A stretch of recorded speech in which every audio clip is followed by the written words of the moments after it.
Mari kita perhatikan firman Allah Subhanahu wa taala dalam surat yang ke-84, yaitu surat Al-Insyiqaq ayat 18 dan 19, di mana Allah bersumpah di dalam kedua ayat ini, faqala ta'ala wal qamari idza tasak latarkabunna tabaqan an tabaq. Jadi kalau kita lihat di terjemah atau tafsir-tafsir klasik, di sini banyak ditafsirkan wal qamari idza tasak, artinya demi bulan apabila jadi purnama. Allah bersumpah dengan bulan tatkala bulan jadi bulan purnama. Kemudian setelah itu Allah lanjutkan latarkabunna tabaqan an tabaq. Dulu banyak diartikan bahwa sesungguhnya kamu akan menaikinya setingkat demi setingkat. Nah, banyak ulama-ulama pada masa dahulu mengartikan menaikinya setingkat demi setingkat, maksudnya kita melalui fase pertumbuhan. Jadi manusia ini melalui fase pertumbuhan. Jadi sebagaimana kita tahu dari alaqah menjadi mudghah dan seterusnya, menjadi janin, lahir, jadi bayi, kemudian jadi atfal, jadi remaja, jadi tua dan seterusnya.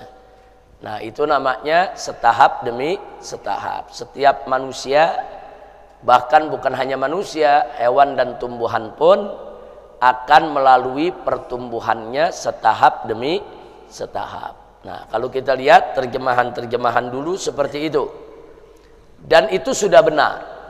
Tafsir tentang pertumbuhan makhluk hidup ini setahap demi setahap itu sudah benar, tidak salah, dan itu sesuai dengan zamannya. Nah, karena memang di zaman dahulu kala tidak ada satupun yang percaya kalau manusia bisa sampai ke bulan, kecuali para nabi yang punya mukjizat, yang diberikan mukjizat oleh Allah. Tapi kalau manusia biasa sampai ke bulan, tidak akan pernah ada yang percaya. Nah, oleh karena itu, sebelum fakta ilmiah manusia mampu ke bulan itu ditemukan, hampir tidak ada yang menafsirkan ayat ini berkaitan, yaitu dengan menaiki bulan. Kenapa? Ya, tadi sudah saya sampaikan, karena disesuaikan pengetahuan manusia pada zamannya masing-masing. Nah, jadi untuk mereka menafsirkan fase pertumbuhan manusia sudah benar, sesuai dengan zamannya, sesuai dengan pemahamannya yang ada di zaman para mufassirin ketika itu. Hanya saja di zaman sekarang ini, bagi mereka yang tadabbur Quran, tafakkur Quran, mereka mengamati, mencermati ayat ini. Pertama yang mereka cermati, ayat ini bergandeng antara ayat 18 ayat 19. Di ayat 19 bicara soal peningkatan setahap demi setahap. Tapi kalau dilihat ayat sebelumnya bicara tentang bulan.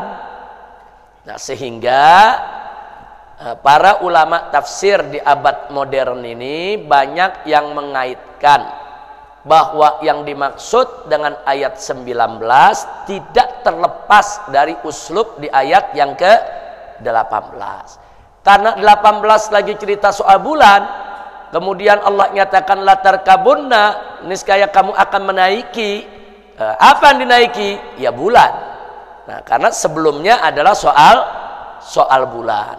Dan di sini dikatakan tobakan an tobak, setingkat demi setingkat.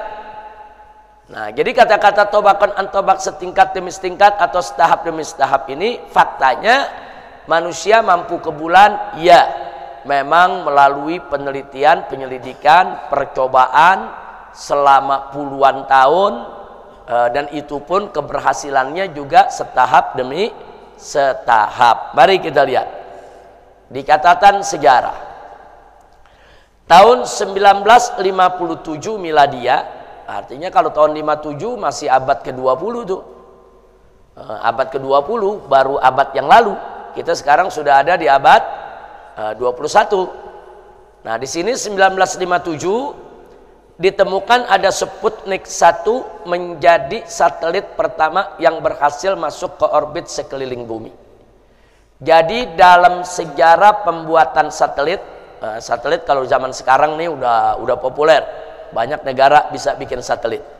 Tapi di tahun 57 itu satelit yang pertama kali berhasil diorbitkan di sekitar bumi ini namanya satelit Sputnik 1. Ya, jadi tahun 57 belum ada manusia bisa ke bulan, belum ada pesawat ruang angkasa yang bisa sampai ke bulan.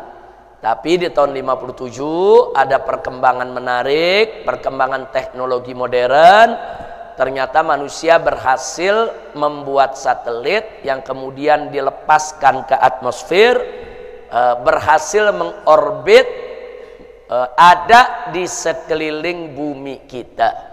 Terus dia mengorbit, kemudian ia ikut orbit untuk mengelilingi daripada kita punya bumi, ya ikhwan. Nah, itu pertama kali manusia berhasil pada tahun 1957. Nah, kemudian 2 tahun berikutnya, saudara, di samping manusia melepaskan satelit, ternyata berhasil juga melepaskan robot yang diberi nama Luna 1, yang merupakan robot penyelidik pertama yang benar-benar lepas dari bumi. Jadi kalau masih di orbit sekitar bumi, dia masih terikat dengan gravitasi bumi. Bumi ini punya magnet, bumi ini punya gravitasi. Sehingga satelit-satelit tadi dia nggak melayang bebas udara lepas begitu aja, enggak. Dia dapat satu orbit, maka dia akan bergerak sesuai dengan gerak bumi. Dia tetap tidak lepas dari magnet gaya tarik bumi. Tapi kali ini manusia berhasil melepaskan robot lepas dari gravitasi bumi. Itu terjadi tahun 59. Nah, kemudian manusia langsung berusaha di tahun 1961 seorang kosmonaut. Nah, jadi ada disebut astronot, ada disebut kosmonaut. Biasanya kalau disebut astronot itu astronot orang-orang yang keluar angkasa dari Amerika Serikat. Amerika Serikat dan Eropa menyebutnya sebagai astronot. Tapi kalau asalnya dari Uni Soviet atau yang sekarang disebut Rusia, itu biasanya disebut kosmonot. Jadi sama saja. Kosmonot dari kata kosmos, kosmos itu alam semesta, astronot juga begitu. Jadi sama saja pengertiannya, hanya saja kosmonot biasanya dilabelkan untuk mereka yang datang untuk para ahli angkasawan yang datang dari Rusia atau Uni Soviet, sedangkan astronot dari Amerika Serikat. Nah, di tahun 1961 kosmonot yang berasal dari Uni Soviet atau dari Rusia bernama Yuri Gagarin. Jadi manusia pertama yang terbang ke ruang angkasa. Jadi yang pertama kali terbang, dilepas, dia ikut pesawat ruang angkasa, kemudian berhasil mengelilingi daripada ruang angkasa, terbang ke sana. Yang pertama kali berhasil bukan Amerika Serikat, tapi yang pertama kali berhasil adalah Rusia atau dulu disebut Uni Soviet.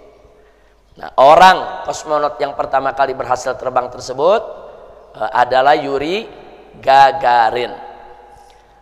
Kemudian baru 8 tahun kemudian, yaitu tahun 1969, astronot dari Amerika Serikat yang bernama Neil Armstrong.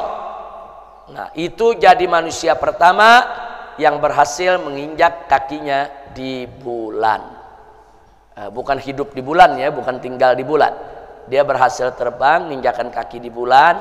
Itu satu prestasi yang luar biasa atau satu terobosan yang luar biasa di dalam ilmu yang berkaitan dengan ruang angkasa. Nah, saya tidak mau bicara soal keberhasilan manusia yang panjang lebar dengan sejarahnya ini.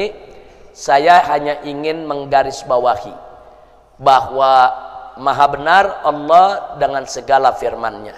Shadaqallahul azim. Sebelum manusia sampai ke bulan, Allah sudah menyatakan wal qamari idzat tasak, demi bulan ketika purnama. Nah, kemudian selanjutnya Allah nyatakan latar kabunna, lamnya lamu taukid, nunnya juga nun taukid. Latar kabunna artinya kalau lam yang awal taukid akhir taukid artinya sungguh-sungguh, betul-betul, pasti kamu akan menaikinya setingkat demi setingkat. Nah, jadi kalau kita kaitkan dengan isyarat ilmiah, karena Allah baru bersumpah dengan bulan, terus Allah nyatakan niscaya kamu bisa menaikinya, maka para ulama berasumsi berarti yang dimaksud menaiki di sini adalah menaiki bulan. Nah, ternyata isyarat ilmiah tersebut terbukti, akhirnya manusia bisa sampai ke bulan. Alhamdulillahi rabbil alamin. Nah, yang kita bersyukur di sini, saudara, yang paling kita bersyukur di sini bukan soal naik ke bulannya. Yang paling kita bersyukur di sini adalah betapa keberhasilan manusia naik ke bulan tersebut menjadi bukti ilmiah bagi siapapun yang masih meragukan Al-Quran. Nah, mereka-mereka yang menuduh Al-Quran ini buatan manusia, Al-Quran ini kalam Nabi, Al-Quran ini hanya buku dongeng, fiktif. Nah, mereka-mereka yang masih nggak percaya dengan Al-Quran, tidak beriman kepada Al-Quran, maka peristiwa ini bisa menjadi hujjah alaih, bisa menjadi dalil kita buat atas dirinya bahwa ini loh, kalau Al-Quran itu karangan manusia, bagaimana ada manusia 15 abad yang lalu tahu kalau manusia bisa sampai ke bulan. Padahal kalau kita pakai logika manusia 15 abad yang lalu, kalau ada orang dibilang sampai ke bulan dikatain gila.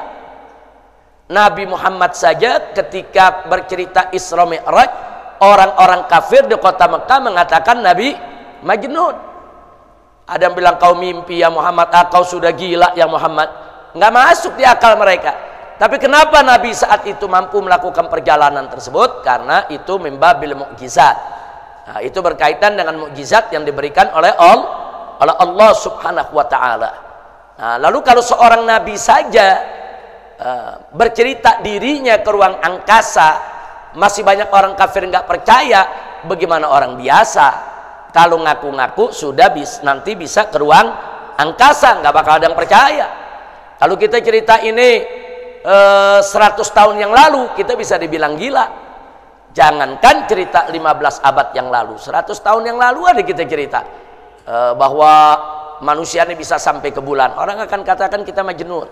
Tapi hari ini begitu kita dengar manusia sampai ke bulan, nggak ada lagi yang mengatakan majnun. Kenapa? Karena banyak negara udah bisa ke ruang angkasa dan banyak negara sudah membuktikan. Dulu pada saat Neil Armstrong dari Amerika Serikat mengaku, banyak yang nggak percaya, banyak mengatakan Neil Armstrong bohong. Bahkan sampai hari ini Neil Armstrong itu masih dianggap berbohong dia. Wallahu a'lam, bisa jadi dia benar, bisa jadi dia ngebohong pada tahun itu, saudara. Tapi untuk tahun ini semua negara, saudara, sudah mampu melakukan perjalanan ke ruang angkasa dan ternyata juga sudah mampu menurunkan astronot mereka ke daratan bulan. Kira-kira jelas tidak? Nah, jadi di sini kita nggak perlu repot lagi, nggak perlu ribut lagi soal Neil Armstrong. Mau dulu dia bohong kek, mau dulu dia nggak bohong, udah nggak ada kaitan. Karena sekarang sudah dibuktikan oleh teknologi yang dijalankan oleh seluruh dunia, termasuk dunia Islam. Alhamdulillah beberapa dunia Islam punya juga astronot. Sudah ada yang sampai ke mana namanya, ke ruang angkasa, seperti Saudi Arabia, negara-negara Islam, kemudian Pakistan, Iran, udah banyak mengirimkan astronotnya ke ruang angkasa sana. Jadi dengan adanya astronot-astronot muslim, kita makin lebih yakin, oh ternyata iya, manusia bisa ke ruang angkasa, manusia bisa ke bulan, bahkan astronot-astronot muslim bisa menjadi saksi Ternyata dari ruang angkasa dia lihat dengan mata kepalanya, bumi itu bulat, bukan datar. Nah, kalau dulu orang masih ribut, ini bulat, ini datar, ini bulat, ini datar. Kenapa? Karena dulu informasinya cuma dari Amerika, dari NASA. Nah, kita kan nggak bisa terima begitu aja informasi dari kafir, bisa benar, bisa bohong. Tapi begitu astronot muslim ikut terbang, astronot muslim ikut melihat, maka mereka menjadi saksi-saksi bagi kita. Ternyata ya, bulan itu bulat saat dilihat dari ruang angkasa. Nah, inilah yang perlu kita ketahui tentang salah satu mukjizat ilmiah Al-Quran. Saya ulangi sekali lagi, manusia belum sampai ke bulan, Al-Quran sudah menginformasikan latar kabunna tobakan antobak. Niscaya pasti engkau akan menaiki bulan tersebut setahap demi setahap, dan sekarang sudah terbukti. Shadaqallahul azim. Nah, baik. Nah, ini beberapa foto yang berhasil diabadikan pada saat astronot itu mendarat di bulan. Bahkan sekarang ini mereka sedang menjajaki tentang planet Mars. Jadi planet Mars ini mereka sedang jajaki sedemikian rupa karena ada unsur-unsur planet Mars yang sama dengan unsur yang ada di bumi. Jadi manusia sekarang lagi menyelidiki apakah mungkin manusia bisa tinggal di planet Mars. Tapi yang jelas manusia sudah mulai, yaitu keliling ruang angkasa dan sudah mulai menjelajahi planet Mars. Nah, saya nggak ingin cerita soal astronomi lebih panjang lebar lagi, tapi yang jelas benar Al-Quranul Karim. Sebelum manusia sampai ke bulan, sebelum pesawat olang-alik ditemukan, sebelum manusia mampu mengarungi ruang angkasa, Al-Quran sudah menginformasikan bahwa manusia akan sampai ke bulan. Ternyata Al-Quran benar tidak? Al-Quran benar tidak? Nah, jadi di sini saudara, tapi jangan nanti kita orang beriman mengatakan Al-Quran butuh pembenaran ilmiah. Enggak, jangan dibalik. Al-Quran tidak butuh pembenaran ilmiah. Mau orang sampai ke bulan, nggak sampai ke bulan, nggak ada urusan. Al-Quran pasti benar. Nah, cuma kita mesti balik, saudara. Justru fakta ilmiah membutuhkan pembenaran dari Al-Quran. Jadi kalau ada orang-orang kafir mengatakan kami sampai ke bulan, ini buktinya, ini fotonya, saudara. Nah, untuk kita mempercayai itu, kita perlu pembenaran dari Al-Quran. Nah, pembenaran dari Al-Qurannya ada. Oh iya, Al-Quran mengatakan memang bahwa manusia bisa sampai ke bulan. Jadi kalau ada orang mengatakan dia sampai ke bulan, ya nggak usah kaget. Apalagi dengan menggunakan segala macam teknologi. Nah, kira-kira jelas tidak? Nah, jadi saat ini kita jangan ketinggalan zaman. Jangan zaman udah begini maju, cerita orang sampai di bulan masih nggak percaya. Padahal sebelum orang sampai ke bulan, Al-Quran sudah memberikan pembenaran bahwa nanti kamu bisa sampai ke bulan. Berarti Al-Quran yang membenarkan fakta ilmiah, bukan fakta ilmiah yang membenarkan Al-Quran. Jangan dibalik ya. Nah, kalau kitab lain, saudara, kitab karangan manusia boleh dibuktikan secara ilmiah. Tapi kalau Al-Quran nggak perlu dibuktikan secara ilmiah. Justru fakta ilmiah yang butuh pembenaran dari Al-Quran. Kenapa begitu? Karena Al-Quran wahyu Allah. Wahyu Allah nggak perlu kita uji lagi. Nah, karena pembuktian ilmiah itu kan artinya pengujian. Kalau pengujian itu kan bisa benar bisa salah. Nah, Al-Quran nggak butuh untuk diuji lagi. Karena Al-Quran adalah kalam Allah, pasti benar, mustahil salah. Sampai di sini jelas? Alhamdulillah.